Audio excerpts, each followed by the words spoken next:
Assalamualaikum warahmatullahi wabarakatuh. Hello everyone, I'm Fira Shanti and I'm back with the topic translation criticism, and all the material that I discuss today in this video is based on the book by Katharina Reiss with the title Translation Criticism, the Potential and Limitations. So let's just begin to the introduction. So, translation criticism is actually not about what we like or dislike. Instead, it should be based on the objective criteria. So, to do this properly, we need to compare both the source text and the target text. And that's the basic foundation of translation criticism. And then Frederick Schlegel once said that to criticize a work, we must really understand it, including the author's way of thinking. And in translation criticism, this idea becomes even more important. Why? Because we must understand not only the author, the original author, but also the translator, and this makes the process more complex and deeper than the general criticism.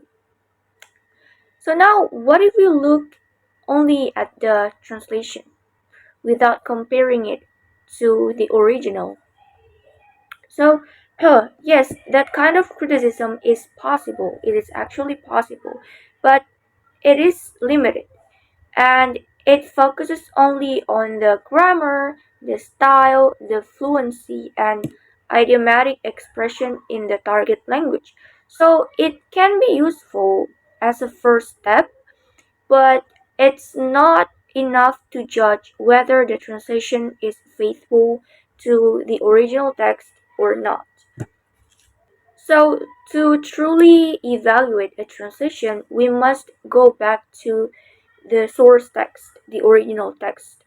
By comparing both texts, we can see whether the translator really understands the author's intent, how they interpreted it, and how well they expressed it in the target language. And this comparison is actually what makes translation criticism more meaningful. But actually, there's one more important thing, which is the text type. We can judge all translation in the same. We actually cannot judge the translation in the same way. For example, a novel and a legal document are very different kind of text, so we should be judged differently. And although people often divide these texts into pragmatic and literary, this division is actually too broad. So we need something more specific. So different scholars have tried to classify texts in more detail. Elsa actually suggests three types: scientific, technical, philosophical, and literary text, while the Peter Brand, based on Fedorov, proposed informative, political, organizational, and literary text. And then Casagrande offered four types. They are pragmatic, aesthetic, artistic, linguistic, and ethnographic. Meanwhile, Carl Thiem introduced religious, literary, formal, and commercial language types. And then the next, Georges Monin took a different approach. He classified text based on their purpose and audience. His categories include religious, literary, poetry, children's literature, stage cinema, and technical translation. And this helps us understand that translation strategy and criticism depends a lot on what kind of text we're dealing with. And however, most classifications still have problems. Why? Because they're not consistent and not well justified. And that's why we need a better system.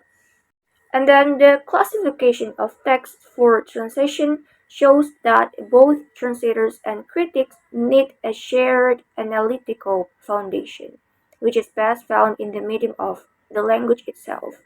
And according to Carl Butler, language serves simultaneously to represent objectively and to express subjectively and to appeal persuasively.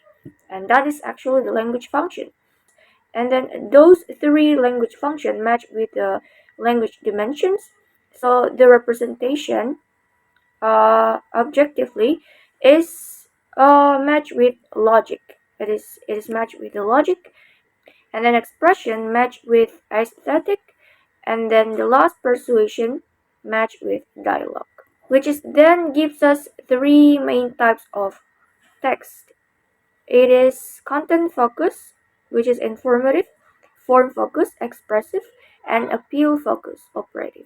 But actually, we have four types of text, but we're gonna talk about it later. Let's just see the first, which is the content focused text. So these are texts that provide factual information. For example, like news articles, users' manuals, textbooks, official documents, and scientific papers. So here, the most important thing is accuracy, using the right terms and making sure the sentence sound natural in the target language. While the content is the main focus, the form should still help make it clear. So next we have form focused text, and these are more about the artistic or aesthetic side of language. For example, including poetry, literary works, and essays with a strong personal style. And in translating this kind of text, we need to keep or recreate artistic elements like the rhythm, the rhyme, or the metaphor used in the text. So so that the target audience feels the same effect as the original readers. And then the third, we have appeal focused text. These are meant to influence or persuade the reader. For example, include advertisement, propaganda, and editorials. The translator's job here is to make sure the message will still work in the new language, even if the means changing the style or form a little bit. And then finally, we have audio medial text. This is what I talked about in the previous. So these texts are it is a text that are spoken or presented through media such as drama script, films, or radio shows. And these transitions must also think about the sounds, visuals, and how the audience experiences the text. So it's not just about words, but also how the message is delivered through the medium. And yeah, that's all. That's bring us to the end of the presentation.